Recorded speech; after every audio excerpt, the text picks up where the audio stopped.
Selanjutnya kita lanjutkan lagi pertanyaan dari Zoom untuk kedua narasumber dari mohon maaf Bapak atau Ibu Nungki namanya. Nah, pertanyaannya izin bertanya bagaimana yang dimaksud pikiran bawah sadar dalam ajaran Buddha Dhamma? Karena dalam Buddha Dhamma kita diajarkan untuk meningkatkan kesadaran sementara secara sains seperti dijelaskan oleh Pak Adi di bawah Pak Adi bahwa 95% kita dipengaruhi oleh pikiran bawah sadar. Anumodana, demikian. Bante, silakan. Iya, berkenaan dengan istilah yakni alam bawah sadar ini ada di belakangan ya, sebetulnya ini ada di dalam Abhidhamma Sanggaha, itu ada ulasan tentang proses berpikir. Dan di sana ada istilah yakni bawangga. Bawangga. Bawangga ini diterjemahkan sebagai yakni alam bawah sadar. Sebelum seseorang menerima informasi dari pintu indria, ya, jadi ada kesadaran aktif, itu saat menerima informasi dari pintu indria. Tapi kan tidak selamanya ada informasi aktif saja. Tapi ada hal-hal yang sudah tersimpan, yang istilahnya yakni masuk di dalam bawangga. Tapi yang jelas, apa yang ada di dalam bawangga ini sebetulnya adalah hasil dari repetisi, pengulangan. Seperti apa yang telah disampaikan tadi, pada dasarnya kan sebetulnya membentuk pola. Ya, jadi di sini tetap peran kesadaran adalah untuk membuat pola yang baik. Kenapa selalu dikatakan sebelum melakukan perhatikan, apa yang kamu lakukan ini bermanfaat enggak? Kalau kita senantiasa berkesadaran demikian, maka nanti akan menjadi pola. Ya, pola bahwasanya kalau ada apa-apa, respon kita bukan negatif, tapi positif. Kenapa? Karena kita sudah di alam sadar, ya, dengan kesadaran yang dimiliki, ketika merespon apapun dibiasakan. Kalau ada yang benci, enggak apa-apalah, itu hak dia membenci kok. Tapi kan saya jangan sampai membenci. Oh, kamu kan dipukul sama dia. Mungkin karma buruk saya sedang berbuah. Saya lebih hati-hatilah ke depan. Kenapa kamu tidak balas? Nah, untuk apalah saya balas? Dengan biasa memasukkan nilai-nilai dhamma ke dalam kesadaran. Diulang-ulang. Lama-lama, ketika nanti di lain waktu ada hal yang kurang menyenangkan, yang muncul adalah, ya mungkin ini karma buruk sedang berbuah. Mengingatkan saya untuk belajar lagi. Di sini akan muncul. Jadi peran dari sati atau perhatian yang didasari dengan kebijaksanaan yang diulang-ulang, ini akan membentuk yakni masuk ke dalam pola otomatis. Seperti tadi saya ceritakan, umat Buddha kalau lihat kotak dana, yang sudah terbentuk polanya loh ya, yang sudah terbentuk polanya, lihat kotak dana, buka dompet, masukkan. Kemudian ada dupa, ada altar. Kemudian dengan otomatis, ya, dia akan melakukan puja. Kenapa? Dari kesadaran. Ya, kesadaran.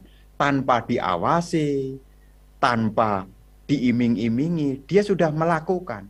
Bahkan ada umat Buddha kalau ketemu tempat tenang, dia langsung duduk meditasi. Ada jenis demikian. Bahkan kalau dia lihat jalan-jalan ke Bandung atau ke puncak tempat sejuk, kita ingat, bagus juga ya untuk meditasi ya. Kenapa? Itu sudah terbentuk. Ya, terbentuk. Bukan pikiran negatif yang keluar, tapi dari nilai-nilai luhur yang berkembang. Dari mana? Dari kebiasaan. Makanya ya topik yang malam hari ini diangkat itu sebetulnya mengingatkan kepada kita hati-hati sekali dari kebiasaan kita. Makanya di dalam Dhammapada Guru Buddha menyebutkan, jangan pernah menganggap remeh perbuatan buruk meskipun kecil. Dengan berpikir, perbuatan buruk tidak ada gunanya juga, kecil kok. Tapi lama-lama itu seperti tetesan air hujan yang diwadain, maka akan penuh. Demikian pula hal baik juga demikian. Jangan pernah menganggap remeh hal baik meskipun itu kecil. Selama hal baik itu diulang-ulang, maka akan menjadi hal baik yang besar. Ya, jadi di sini ini sebetulnya hal yang memotivasi ya. Motivasi, Bante, saya belum bisa berbuat baik. Biasakan yang bisa-bisa dulu. Bante, saya gampang marah. Coba latihan untuk tarik napas lebih dulu supaya tenang. Dibiasakan, dilatih. Jangan kemudian buru-buru habis dia kok Bante.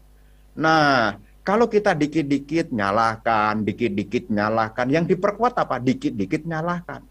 Akibatnya apa? Kecenderungan yang lebih besar. Ketika ada kesusahan, yang lebih dominan adalah kecenderungan untuk menyalahkan.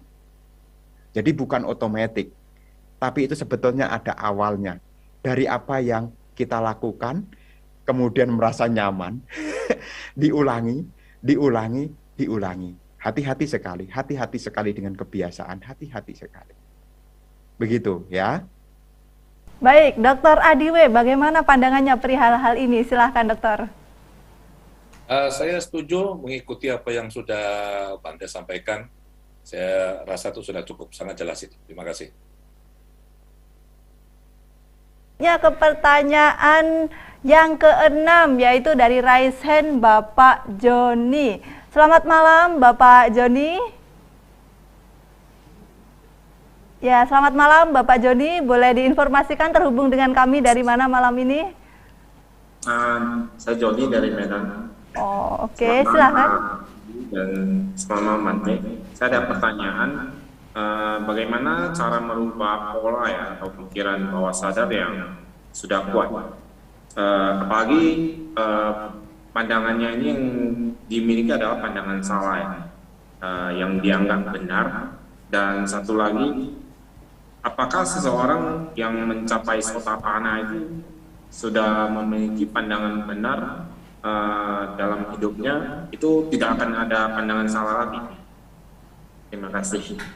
Ya, baik. Terima kasih. Ada 2 pertanyaan tadi dari Bapak Joni. Dokter Adi, silahkan.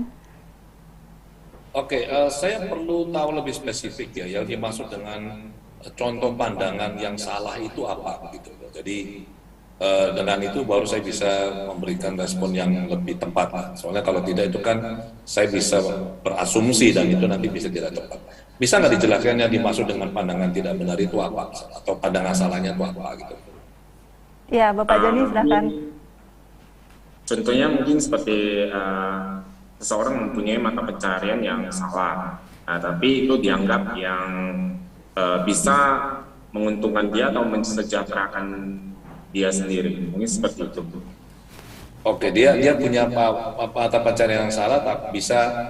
Terus maunya diapain sekarang?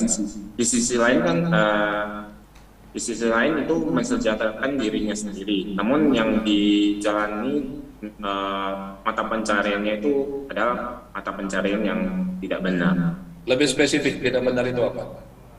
Mungkin bisa mencuri, menipu. Kalau mencuri hati boleh?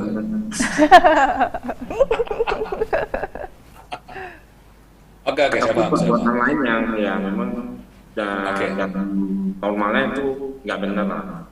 Oke, saya paham. Terima kasih. Jadi begini, ya itu kembali lagi pada masing-masing. Ya, ada orang melakukan suatu tindakan atau perbuatan, tapi dia tidak ngerti kalau itu salah. Itu lain loh. Ya, ada yang dia tidak sadar kalau itu salah. Misalkan satu contoh, anak masih kecil ya, anak masih kecil. Ini ada kejadian.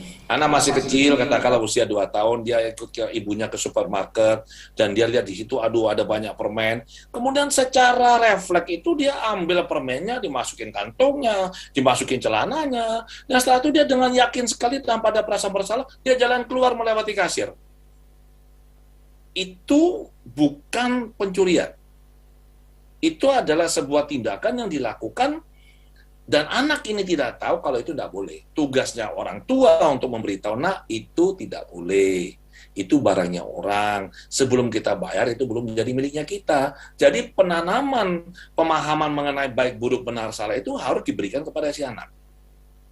Lain halnya kalau setelah dia dewasa, dia tahu itu salah, tapi dia tetap melakukan itu, ya risikonya ditanggung sendirilah. Kalau saya ketemu orang seperti itu, ya kita beritahu sebagai teman, kita bilang ini nggak boleh. Kamu mengambil barang orang lain itu salah. Yang jelas kamu melakukan karma buruk. Bagaimana kalau barang kamu diambil orang lain? Perasaan kamu bagaimana? Itu satu. Yang kedua, apa kamu nggak malu kalau ketahuan? Misalkan sampai ditangkap polisi, kemudian sampai masuk ke koran atau diberitakan di media sosial. Sekarang ini mah nggak usah masuk koran.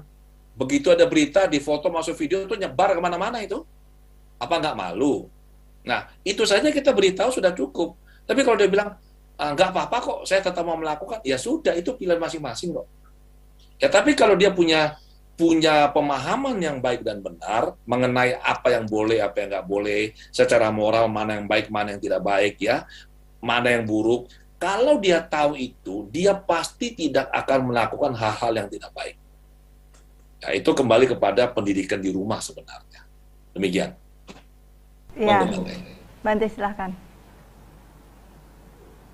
Ya, menyikapi hal ini memang saya setuju dengan Pak Adi ya. Kalau untuk merubah orang lain itu di luar kuasa kita ya. Ya, jadi kalau kita mau, gimana ya orang kok begitu, itu di luar kuasa kita. Tapi kita jangan membicarakan orang lain. Ya, kembali kepada kita. Kalau kita punya pandangan salah, kira-kira bagaimana memotivasi kita diri sendiri untuk mengarah kembali lurus. Ya, lurus supaya tidak tersesat. Ya, kalau kita tahu pertimbangan manfaat, akibat buruk, ini menjadi pegangannya. Ya, supaya apa? Ya, supaya kita ada usaha untuk makin hari menjadi makin lebih baik. Karena memang belajar dari masa lalu, supaya sekarang menjadi lebih baik dan ke depan menjadi lebih baik. Jadi kalau urusan merubah orang lain, saya pun juga tidak bisa apa-apa. Ya, saya tidak bisa kuasa apa-apa. Ya, tapi untuk diri sendiri, orangnya datang tahu spesifik apa jadi pandangan kelirunya, apa perbuatan kelirunya, ya di situ kita bisa ngobrol bareng sehingga di situ punya wawasan kenapa itu dilakukan, apa alasannya. Ya, jadi di situ lebih jelas itu loh. Kalau seandainya itu tidak dikehendaki, ada alternatif lain enggak yang bisa dikerjakan? Kalau belum bisa dikerjakan, ada enggak persiapan-persiapan yang memungkinkan untuk mengganti yang lama dengan yang baru, yang lebih baik? Ya, begitu. Ini kalau untuk diri sendiri begitu, ya. Ya, melanjutkan Bante, tadi beliau ada pertanyaan yang kedua, apakah Sotapana sudah pasti memiliki pandangan benar dan tidak mungkin akan memiliki pandangan salah, Bante? Begitu tadi pertanyaannya, Bante. Ya, seorang Sotapana dikatakan ya masih ada hal buruk yang dia lakukan, tapi tidak mungkin melakukan 5 kejahatan besar. Ya, tidak mungkin membunuh ibu kandung, tidak mungkin membunuh ayah kandung, dikatakan di dalam sutta begitu. Kemudian tidak melukai Buddha, tidak memecah belah sangga, ya. Kemudian tidak membunuh Arhat, dan yang keenam ada tambahan satu lagi, dia keyakinan sudah mantap, tidak akan yakni mencari ajaran lain. Ya. Jadi di dalam cara pandangnya seorang Sotapana ini sudah pemasuk arus. Dia sudah mengerti, ya meskipun belum sepenuhnya total, dia sudah punya pengertian yang benar sehubungan dengan 4 kebenaran mulia. Ini penderitaan, dia tahu ini penderitaan, maka dia pengen masuk ke dalam arus supaya mengakhiri penderitaan. Kalau kita kan masih ragu-ragu, sebetulnya menderita atau enggak ya? Kadang-kadang sudah tahu itu sebab penderitaan, masih saja diutek-utek di situ. Ya, jadi masih jauh di situ. Dan kadang-kadang kurang yakin sebetulnya penderitaan ini bisa diakhiri, tapi kadang-kadang masih ragu-ragu juga. Dan kadang-kadang urusan yang keempat, menjalankan jalan menuju lenyapnya penderitaan, kadang-kadang masih belum sungguh-sungguh. Ya, jadi di sini bedanya antara pemasuk arus dengan orang biasa. Dia sudah melihat penderitaan. Ya, kita ini masih santai-santai. Ada ungkapannya, wah tenang aja, Belanda masih jauh katanya. Ya begitu ya, terima kasih. Ya Bante, tadi melihat manfaat kita mencapai Sotapana sangat luar biasa, jadi sepertinya kita perlu berjuang bersama-sama terus untuk mencapai tingkat kesucian tersebut. Baik, ini masih ada waktu beberapa saat lagi, kita lanjutkan pertanyaan lagi dari Zoom untuk kedua pembicara dari Bapak Arya. Selamat malam, apakah orang dengan depresi atau bipolar disorder ada hubungannya dengan pikiran bawah sadar? Jika ada, bagaimana cara menanganinya? Dr. Adi, langsung saja, silahkan. Oke, kalau ditanya apakah ini ada hubungannya dengan bawah sadar, jawabannya adalah iya, tegas iya. Tapi saya sampaikan ya, depresi bipolar disorder itu bukan kondisi yang ringan loh. Jadi teman-teman kalau ada yang mengalami depresi dan gangguan bipolar ini harus ditangani oleh pihak yang benar-benar kompeten, yaitu psikiater atau ke psikolog klinis. Ya, jadi saya tidak rekomend hipnoterapis melakukan ini. Karena itu bukan kasus yang ringan. Itu harus hati-hati loh. Harus hati-hati melakukan terapi. Kalau hipnoterapi misalkan mau melakukan itu, dia harus tahu betul segala yang mungkin terjadi dan juga konsekuensinya. Karena depresi itu kan bukan kasus ringan. Orang itu, banyak kan orang depresi terus mau bunuh diri, benar nggak? Nah, terus kalau misalkan terapinya nggak ngerti, terus terapis nggak ngerti, terus nggak tuntas, diobok-obok bawah sadarnya, setelah masuk ke ruang praktek, bukannya lebih baik, keluarnya lebih parah, terus dia pulang, dia bunuh diri, terus bagaimana? Jadi kita harus tahu batas di mana kita bisa melakukan terapi dengan kompetensi yang kita punya sebagai hipnoterapis, dan mana yang kita nggak boleh masuk, karena itu bukan ranahnya kita. Nah, depresi, bipolar, skizofrenia, itu ranah psikiater dan psikolog klinis. Demikian. Ya, dari Dhamma mungkin Bante ada pandangan. Bante, silahkan Bante. Ya, sebetulnya kan ini kalau dihubungkan dengan dhamma itu kan masa lalu itu memang ada. Dan memang seperti Pak Adi bilang, ini juga bukan hal yang remeh.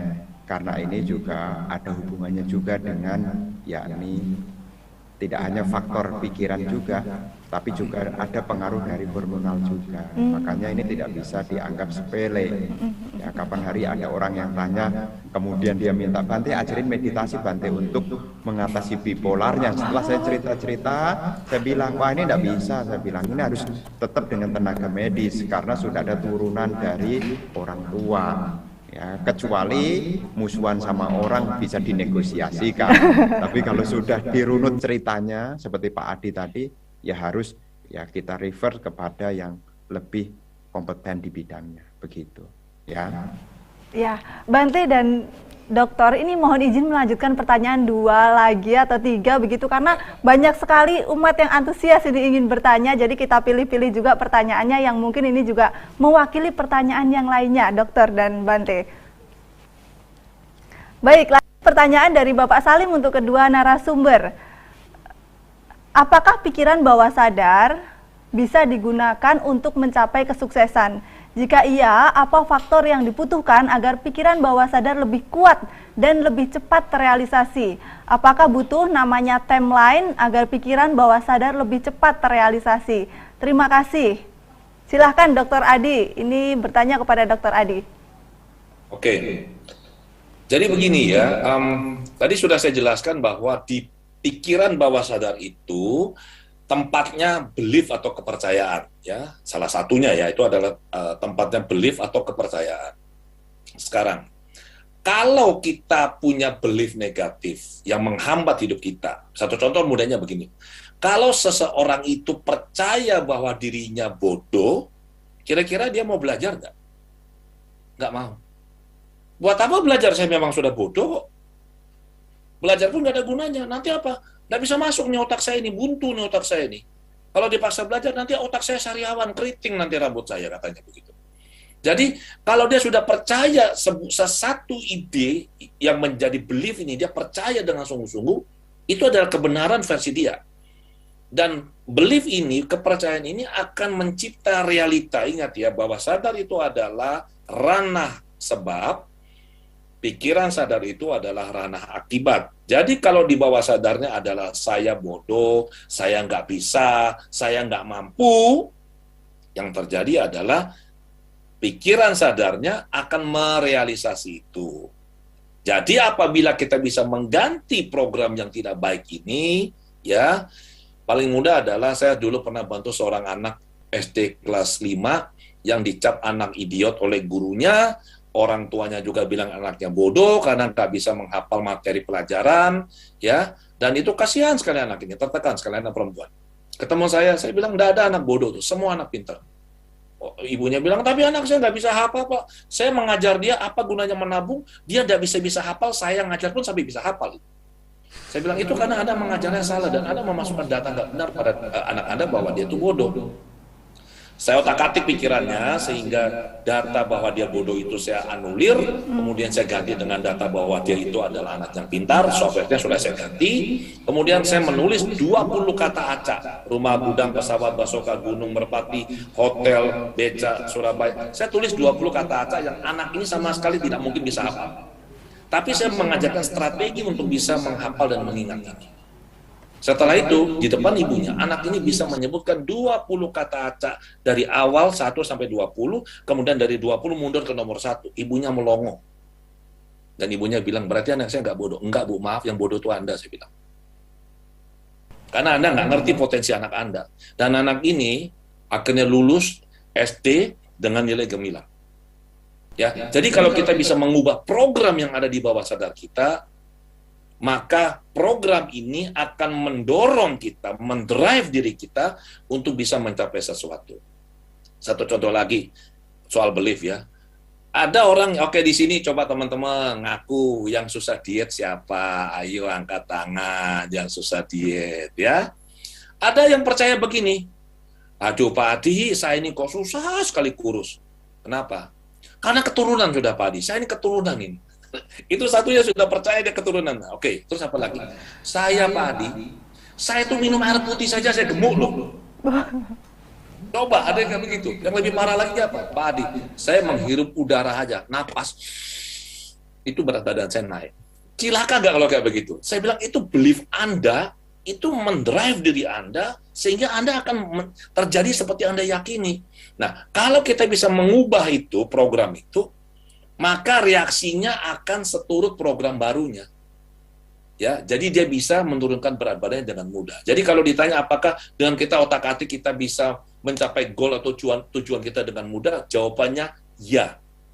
Tapi kita harus otak-atik dulu, kita punya belief, programnya. Program ini akan mengubah cara kita berpikir, mengubah cara kita berbicara, mengubah cara kita melakukan sebuah tindakan. Dan dari pikiran kita yang sudah berubah lebih baik, ucapan yang lebih baik, tindakan kita yang lebih baik, kira-kira hasilnya lebih baik? Pasti lebih baik. Nah, hasil yang lebih baik ini kalau diakumulasikan, dikumpul-kumpulkan, itu yang kita bilang nasib. Nasib baik sekarang, sebelumnya nasib buruk. Demikian.